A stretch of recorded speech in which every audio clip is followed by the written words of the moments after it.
This episode of The Pitch is brought to you by TaxAct. This tax season, TaxAct has your back. With their deduction maximizer and 100K accuracy guarantee, you can feel confident you're getting the most out of tax season. Learn more about how to maximize your deductions and your refund and get 25% off federal and state filing at taxact.com/thepitch. That's taxact.com/thepitch for 25% off federal and state filing. Before we start the show, I want to tell you about a branded podcast you might like. It's from MasterCard and Gimlet Creative. It's called Fortune Favors the Bold. The show looks at the changing ways we spend, make, and talk about money and how that affects our lives. This season, Fortune Favors the Bold will answer questions like, what's the future of work? What would a cashless economy look like? And what does it really mean to achieve the American dream? Fortune Favors the Bold comes out January 16th. Listen to it wherever you get your podcasts.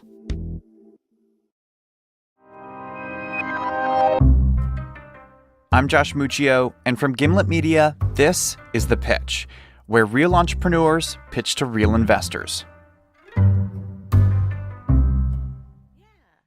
I think so too. And he was lovely. Hey. Hi there. How are you? Fantastic. How are you? What's your Doing name? good. Into the room has walked Amato Galoy, who's here to ask for $2 million for his company, Rex Animal Health, which is built on a simple theory about the health of livestock. If things were more data-driven, then veterinary care could be better. These days, you can't hear about any startup without someone mentioning data. But when I think of rolling pastures and dairy cows, it doesn't exactly scream tech startup to me. So I'm curious to see if Amato can make a case for why the humble farm is the next frontier for big data. Here's who he needs to convince. Daniel Galati is here with Comcast Ventures, along with Jillian Manis with Structure Capital, Phil Nadell of Forefront Venture Partners, and Charles Hudson with Precursor Ventures. Now, it's all up to Amato to prove Rex is the next big thing in big data. I'm Amato Galoy. I'm the CEO and founder of Rex Animal Health. I'm sorry, what was your first name? Amato. Amato. Amato. Yes, sir. Amato. Fantastic. Yes, ma'am. Well, nice to meet you. Tell us about Rex. Yeah, so one of the things that we're doing at Rex is really we're trying to answer fundamental questions about food sustainability, biosecurity, and food safety, especially when it comes to the protein supply chain. All right, here's the thing you need to understand about Amato. He's not your typical entrepreneur. He doesn't have a million business ideas and a passion for startup culture. He's a scientist, specifically a chemist and a physicist, who stumbled onto an idea that turned into a business. And it shows in his pitch. But we do our own primary fundamental research in our labs so that we can find genes that correlate with disease resistance. And I'm proud to say we've actually found some genes after completing a few genomes in the white-tailed deer and looking at the cow. And so we're in the midst of publishing that in a peer-reviewed scientific journal. All right, so here's what Amato is not explaining, at least not in a way anyone is quite understanding. Rex is a tech company that is focused on improving the health of livestock, cows, pigs, chickens, etc., by relying on big data. We're not a company that says we're here to replace your veterinarians. We're here simply to supplement them. So let's say a cow gets sick. The farmer calls the vet treats it, everyone goes on with their lives. But sometimes that cow gets sick a second time, or a third time, or its offspring gets sick, or the drugs that treat it don't work. No one is really tracking this. So Amato wants farmers to enter this health information into a database. The idea being that this will help these farms detect health and genetic trends in their livestock. But he's not really explaining all that. He's talking like, well, a scientist. Let's say you have a sick animal. It had, some respiratory, it was coughing. Yeah. That's usually going to be scaled anywhere from 1 to 10 or 1 to 6. You administer a drug, you check it, and then that changes the score. But one of the things that we're able to do that human intuition can't is isolate which drug or which nutraceutical actually was the most effective. Our investors are doing their best to follow along, but you can tell they're a little bit lost. Well, explain that, please. So there's no there are no sick animals on day one. What is the customer entering into the system? What data are they providing, and what output are they getting? So I guess to give a little bit background on what happens during a run through in the barn, basically you have a vet tech or a farmer walk through their barn, and there's hundreds, if not thousands, of animals. They're checking each and every stall and scoring every single animal on a respiratory score and what's called a scour score, which is basically like a diarrhea score. They input that in on a almost daily basis. And so that gets to us, and we can monitor these scores to see, and they can then look at it to be like, is there a trend? Is the respiratory score so it's raising? a maintenance of the health of the life of the animal. So Google Analytics for livestock. right, so they're monitoring.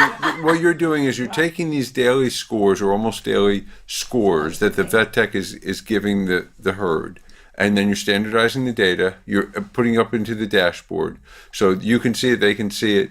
So all of a sudden you see trends in the scores change, and then you can go into action in terms of trying to figure out what's causing that change. Is that accurate? Yes, sir. Okay, want to Yes. just make Yeah. sure. And the action As Daniel said, it's Google Analytics for livestock. Rex keeps track of the health of the herd, watches for trends, and helps farmers and pharmaceutical companies know which drugs are working and which aren't, all through the magic of data. So I think I'm very dense, on this. Is this to collect and create data sets to be able to inform higher production of protein sources, animal protein sources? Yes, ma'am. So, our fundamental goal is really to take this data and develop all these analytics around it so you can enhance your yield, whether that's having better quality steak with marbling, or having targeted dairy, like either high protein dairy for kind of yogurt applications and cheese applications, or high cream dairy for, milk and ice cream.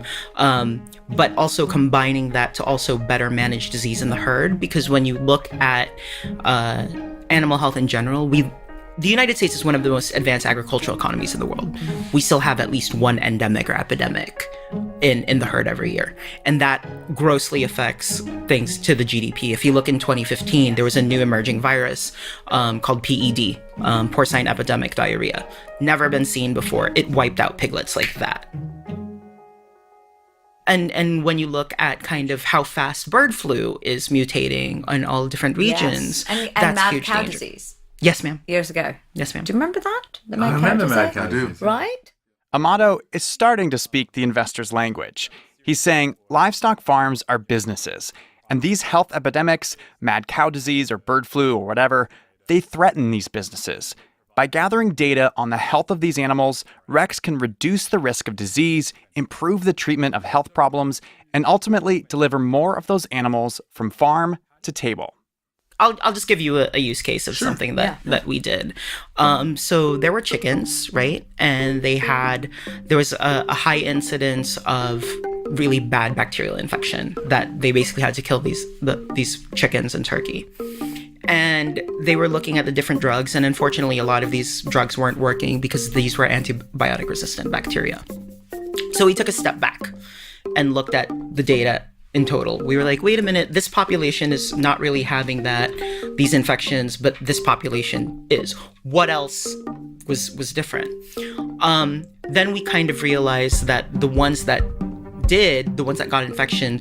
got infection through basically a skin lesion.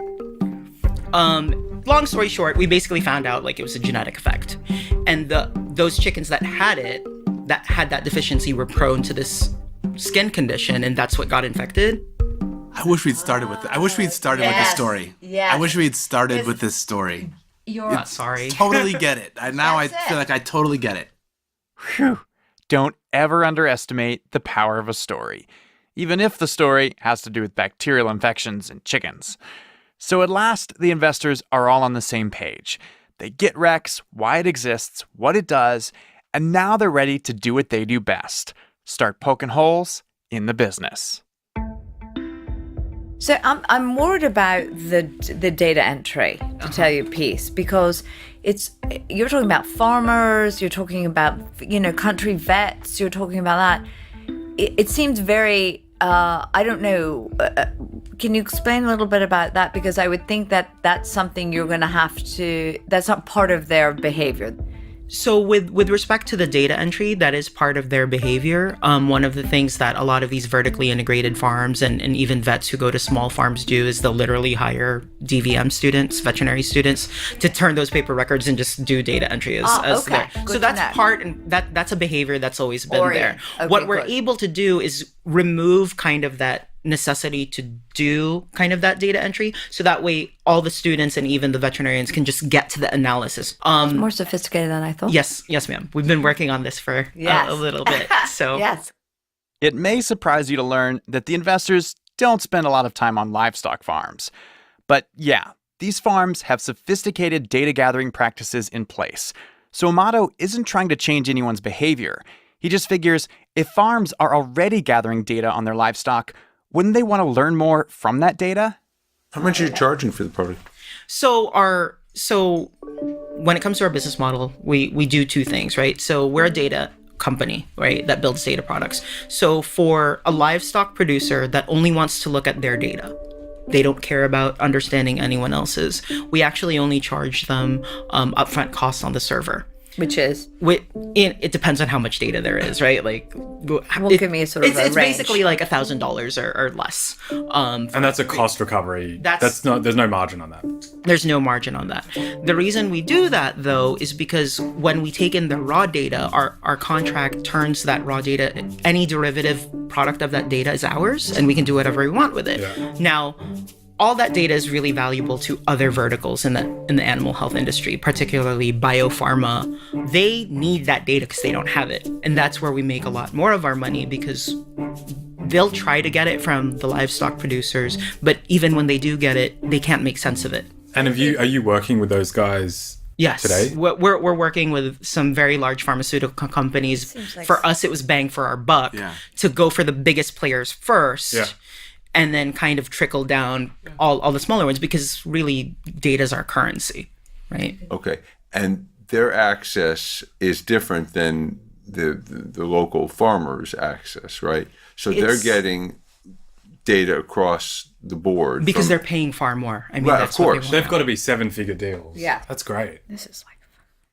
The wows you're hearing in the room is it dawning on investors that the two clients Amato is targeting with Rex are farmers and pharma, aka pharmaceutical companies known for their deep pockets. You don't think those big companies have data scientists on board? No. That's how we got some of our first customers. I think that's the exit. Literally. How much revenue you generating currently? So in terms of revenue generated to date, about 3 million from when we started. When For was this that? Did you year, start? pardon? Sorry. When When did- was From that? 2015. We've been mostly a bootstrapped company. Okay, so let's talk, quarterly this year. So this year how do I put it this way? We've had some stumbles in 2017 and late 2016. So our average revenue per month is about 85K to 95K. What have the stumbles been? The stumbles were we had people not paying, and that was kind of, we weren't aggressive enough in trying to make them pay. We actually did some studies where they never paid us because we were like, well, you never told us to pay you, and it was I thought that was a given. So- So that brings up a point, sort of. If you're... You're the scientist guy. Who's running the business end of it? Who's Right. in charge of collections and doing the invoicing and all that stuff? So since that stumble, we've actually hired a COO who's really the main business guy. What's his name? His name's Eric. Okay. So we did realize, like, hey, I know I'm a scientist. I know I'm more the technical guy, which is why we brought that in. Before, we were all over the place, and that's primarily because, as a very technical scientific CEO, like, obviously we were very intrigued by the science, and we kind of got lost in the science. Now I have that person who, whenever one of us gets an idea, he'll usually be like, Amato, are we going to make money off this? Are we going to make money off of this? That is the question. The fact that Amato knew enough to know that he needed someone else to run the business side of things is a good sign. Investors like to hear someone is thinking about the dollars and cents behind the big idea. But Amato is the one here pitching, and so it's unclear what the biggest priority is. The science of Rex or the business of Rex? One of the things we've realized over the past 2 years is the United States is not a fertile market for agriculture tech. And that's primarily because the USDA gives so many subsidies that it's still cheaper for a farmer to cull their animals because they're going to be insured. We're taking this raise to really focus on the APAC region, particularly Australia, New Zealand, and China. So the reason that is because one, China's with its growing population, they also have the biggest growing demand for meat. Australia is one of the leaders in beef, and the largest producer of dairy is, believe it or not, based in New Zealand. No way. Fonterra. They produce 35% of dairy in the world, and they sell it a lot to China. So a lot of this is to hire teams based there so that we can really take advantage of the opportunity we've been presented with. And just like that, Amado the scientist starts talking about international markets, the agricultural economies of New Zealand and China and Australia. Suddenly, the nerdy chemist who came in talking about genomes and white-tailed deer sounds like an entrepreneur. He's like, baby, I need that $2 million because we're going global. Is $2 million enough? I mean, I was just going to say, country market entry strategies tend to be notoriously expensive and slow because you've got to find the people, you've got to build even if they have the relationships, you've got to get up to speed, and then you've got to have some results. And is $2 million enough to get you to results?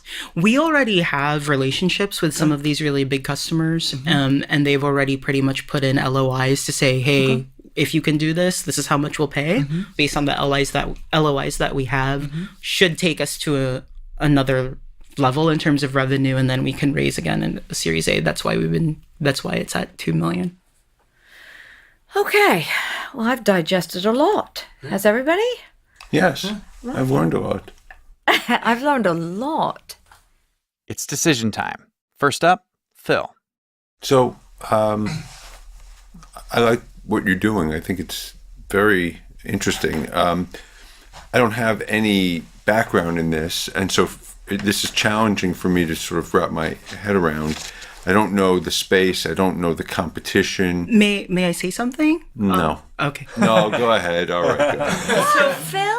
When it comes to investors, what we're looking for is not people who understand ag or are intimately familiar with that. Oh, then I'm perfect. We have ag families that are currently investors, and that's kind of how we've gotten a lot of our early traction. What we're looking for is people who know how to build an enterprise SaaS company, because that's fundamentally what we are. The reason I was bringing that up was not in terms of potential value add, but more in terms of sort of coming to my investment decision, right? It's more challenging for me than with some other companies because this is a space about which I'm unfamiliar. And for instance, I don't have a really good handle on the competition. I don't know, I'm taking your word for it, and that's fine. And but having said that, I'm really intrigued by what I've heard and the progress that you've made, and I'd like to invest $250,000. Oh, awesome! Didn't see that coming. Yeah, So, neither did I'm I. Whoa! Yeah, I like it. I think it has huge potential. Okay. Thank you. Right out of the gate, Phil's in for $250K. Anyone else care to join me? Here's Daniel. So, by the way, I think it's actually a great deal in terms of the 2-on-8. Yeah. I think it's an awesome deal. Yeah. I think to get comfortable with this investment, or for me to get comfortable with this investment, I've got to believe in the scientific innovation here, essentially. And that's the bit that I would just need to educate myself on. So I'm a like neither yes or a no. I'd love to like diligence this further. Of course. If you're up for it. Oh yeah, I mean, I hate giving like a crappy answer like that, but I feel like it really is predicated on the science, and I'm just not a scientist, right? That's and so if you're willing to let me flip a card and learn a little bit more about the science, I'll get there on a yes or no after that. And so I'm a maybe. That's fair. That's fair. But and I will say, if we're a yes, then I think we'll want to own 10% of the company, Okay. or more. So Daniel's not ready to take Amato's word for it on the science, and so he's a solid maybe. Julian. I'm so confused. I'm confusing myself because I keep going back and forth and back and forth. So I actually do know a little about genomics. I do very, very little, and I put that into a thimble, but it's an area that I'm fascinating with. And I also like the fact that you were like, you know what? I don't know the business side. Money is being left on the table. I have to figure out what makes sense I like the fact that you were developing products that would make money. And there are a lot of scientists that are like, forget that. I'm going to do what I'm going to do. So I like the fact that you have that business sense, even if you don't have the business intelligence around it. But you did hire Eric to do that. I want to commit to this round, okay? I'm going to say just of my personal money, all right? I'm going to commit $100,000. So Jillian is throwing her hat into the ring as well, with a $100,000 personal investment. That's $350K already. So what does Charles have to say? I have a really good feeling about you. I think you understand your customer and like their pain points. Our model at Precursor is really to bet on people first. And I just have a really good sense that you really understand what you're building and you really understand your customers' pain points. And that's rare to find. So I would like to invest a small amount in the company, which to me would be below $100,000. Fine. I don't know exactly how much, but I would love the opportunity to get to know you better and understand the business better and see if I can be value add. Okay, I'll take your money.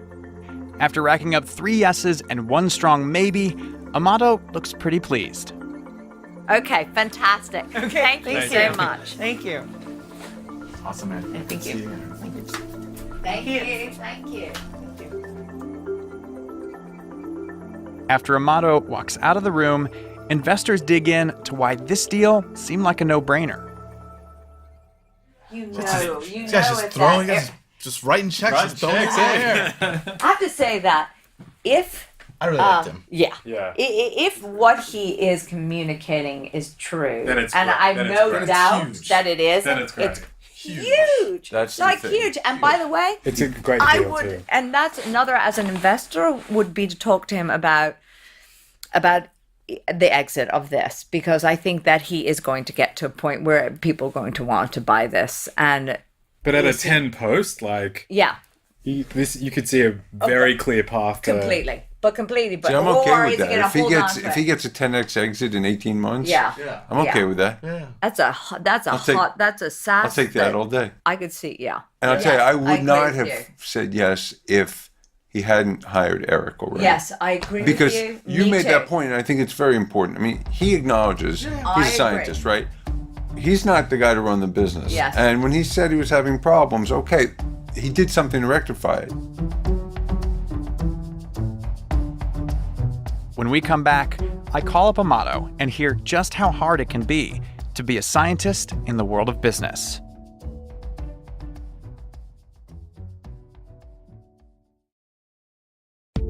This episode of The Pitch is brought to you by Haven Life. It's the second month of 2018, and if you've managed to keep your New Year's resolution so far, congratulations. If you're like a lot of people, me included, you're struggling. Well, here's one resolution that's both important to make and easy to keep: getting life insurance. Haven Life is changing the way you buy quality life insurance online so that it's dependable, affordable, and actually simple. I kind of call it the double whammy of difficult topics. Yaron Ben-Zvi is the CEO of Haven Life. Haven Life believes just because life insurance isn't the easiest thing to talk about, that doesn't mean it needs to be difficult to buy. If you think about things that people don't like thinking about or talking about in their lives, life insurance kind of combines both of the most difficult topics, right? It's not only talking about your mortality, but it's also talking about your finances. But it's also really important to think about, especially when you have people depending on you. Conveniently confront the double whammy of difficult topics by applying for term life insurance anywhere, anytime, and from any device at havenlife.com/thepitch. That's HAVEN life.com/thepitch. This episode of The Pitch is brought to you by Squarespace. Squarespace's custom domains and beautiful professional-looking templates will have your blog, portfolio, or online store up and running in minutes. We asked you, our listeners, to send us links to your Squarespace sites, and we got a lot of submissions. One in particular caught our eye. OKHouseCat.com. Okay, Housecat is me. That's Billy Procise from Nashville, Tennessee. My website has all of my homemade instruments and modified electronics and noisemakers. Show me what you got. I gotta hear something. This is one, it's a Farmer Says toy. I guarantee you've seen it.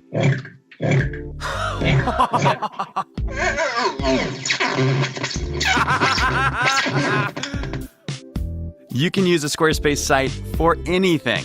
Billy uses it for his side hustle, which just happens to be violently ripping apart children's toys and then experimenting with the circuitry to see what cool sounds he can make. If you're using Squarespace to power your blog, online store, or the homepage for your business, we want to know about it. Go to pitchyoursite.net and fill out the form. That's pitchyoursite.net. And if you don't already have a Squarespace, you can sign up for a free trial at squarespace.com. When you're ready to launch, use the promo code THEPITCH to get 10% off your first purchase of a website or domain.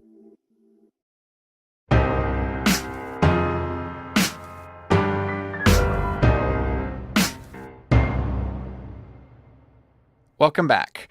3 months have passed since Amato wowed our investors with his pitch. The last we heard, he was beginning to meet with them, hoping to close those deals. So those meetings went really well.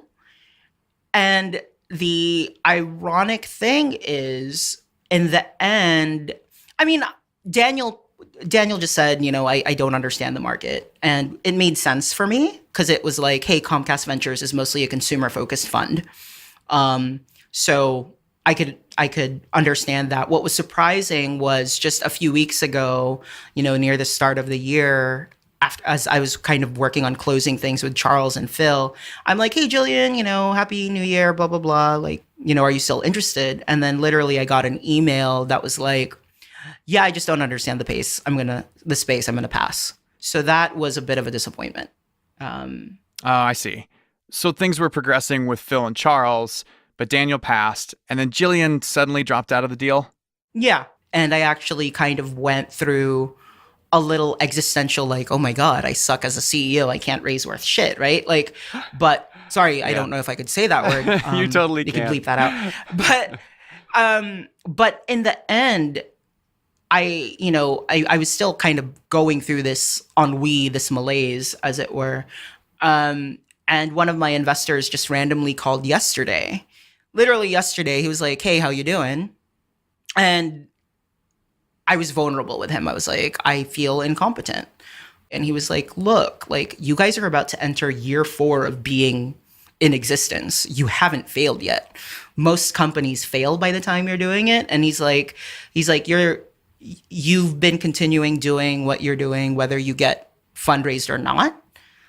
And he's like, you have of the 4 from the pitch, he's like, you have 2 who are like working on closing with you. So tell me again why you feel like crap. And I was like, oh, okay. I don't know why anymore now that you put it in that regard. And I just really had to shift my focus on like, look, we actually have a business and we have revenue and we ship product and we're expanding to another country. So we did all that whether we raised or not. So it's really not that bad anymore. Yeah.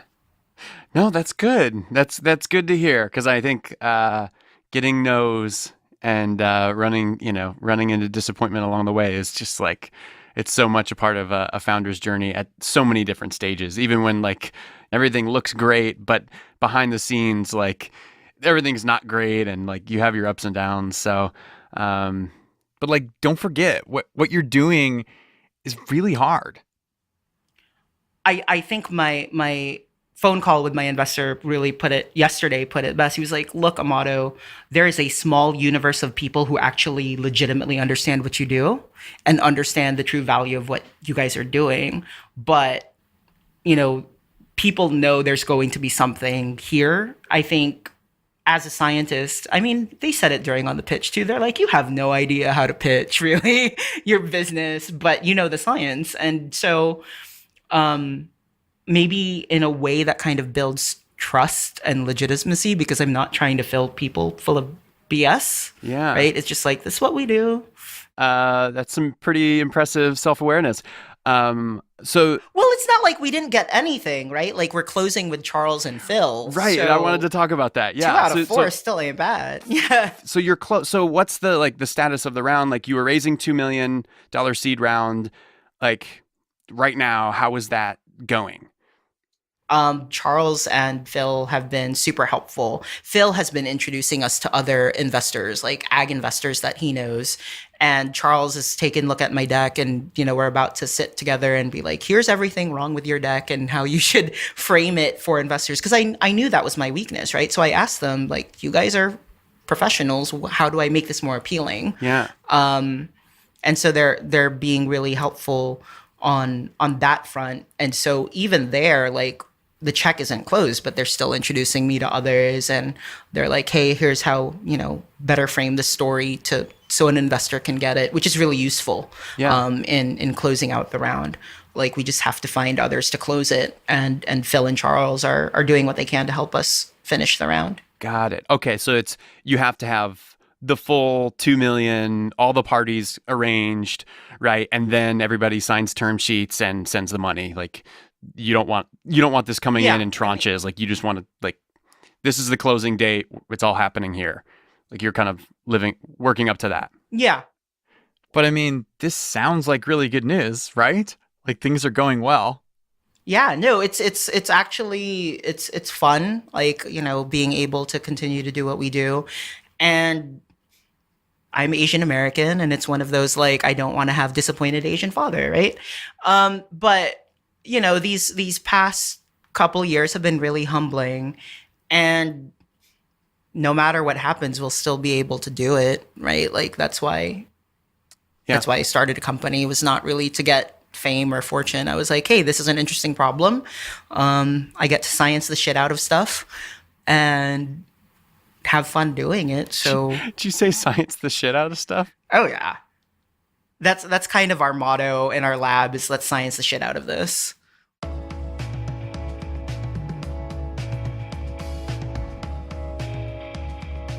At the end of the day, it's all about the science for Amato. And maybe that explains why he doesn't quite sound like a guy who just landed thousands of dollars in investments. Because until he can figure out how to close every single investor, he'll keep tinkering with the formula.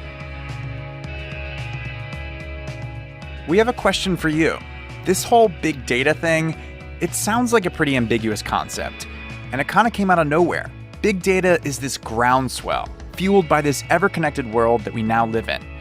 But I'm curious, is this whole big data thing a fad, or will it continue to be this ever-growing, silent juggernaut that's lurking behind everything we touch? Head on over to thepitch.show/discuss. Tell me what you think.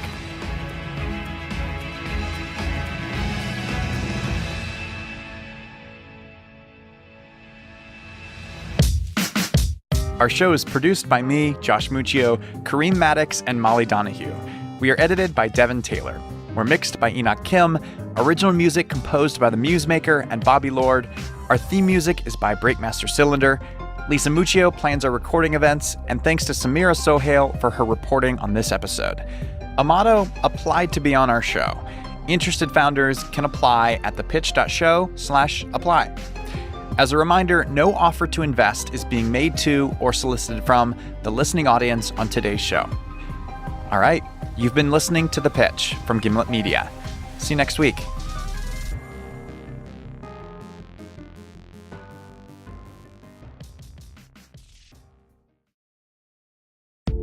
Before we go, I want to tell you about a podcast you might like called Business Wars. Every day, business is at war. blue chips versus disruptors, American giants versus Chinese competition. Sometimes the prize is your wallet. Sometimes it's your attention. And sometimes it's just the fun of beating the other guy. All these stories are featured on a new podcast called Business Wars. Nike versus Adidas, Netflix against HBO, McDonald's versus Burger King. Things get real. They get personal. Subscribe to Business Wars wherever you're listening to this podcast. Thanks to our sponsor, Haven Life. Every great year has to start somewhere.